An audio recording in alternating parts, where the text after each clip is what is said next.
Hello friends, welcome to বাঙালির ভুরি ভোজ। আজকে আমি তোমাদের জন্য নিয়ে এসেছি হোমমেড মাওয়া মোদক, গণেশ চতুর্থী স্পেশাল। তাহলে চলো এটা আমরা ঝটপট বানিয়ে নিই। খোয়া বা মাওয়া বানানোর জন্য এখানে নিয়েছি 1 কাপ গুঁড়ো দুধ, নিয়েছি 4 টেবিল চামচ চিনিটা আপনারা নিজেদের স্বাদ অনুযায়ী দেবেন। এখানে গুঁড়ো দুধে মিষ্টি থাকে, তাই আমি চিনিটা একটু কমই নিয়েছি।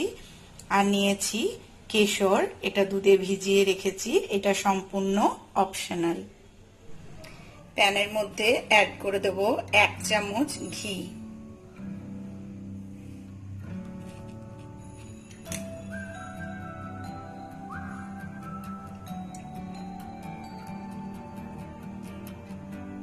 ঘিটা মেল্ট হয়ে গেছে, এবার এর মধ্যে একটু দুধ অ্যাড করে দেবো।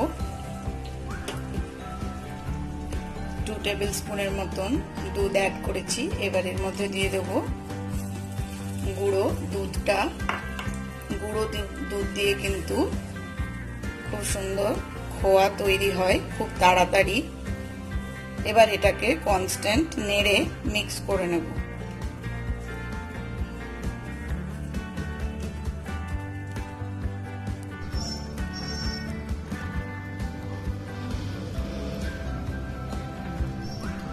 এটা সুন্দরভাবে মিক্স করে নিয়েছি। এবার এই সময় এর মধ্যে অ্যাড করে দেব এই কেশর ভেজানো দুধটা। এটা কিন্তু সম্পূর্ণ অপশনাল, আপনারা এটা স্কিপও করতে পারেন।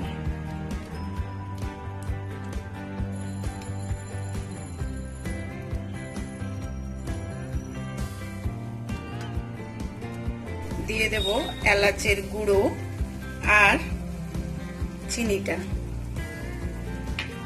তারপর এটাকে আবার ভালো করে মিক্স করে নেব। খোয়াটা তৈরি হয়ে গেছে, এটা প্যান থেকে ছেড়ে আসছে। এবার এটাকে আমি বন্ধ করে একটু ঠান্ডা করে নেব। হাতের মধ্যে ঘি মেখে নিয়েছি। এবার এইভাবে নিয়ে গোল করব। যাদের কাছে মোল্ড নেই তারা এইভাবেই বাড়িতে মোদকটা তৈরি করবেন। ঠিক এইরকম করে একটা শেপ দেব মোদকের।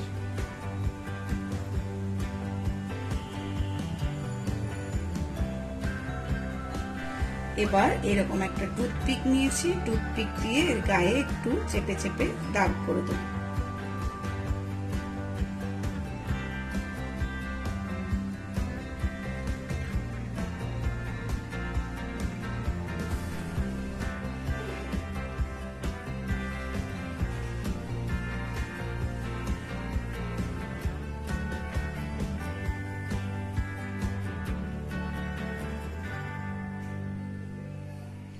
আজকের রেসিপি যদি তোমাদের ভালো লাগে তাহলে অবশ্যই এটা গণেশ চতুর্থীর দিন বাড়িতে ট্রাই করো আর গণেশকে ভোগ হিসাবে নিবেদন করতে পারো।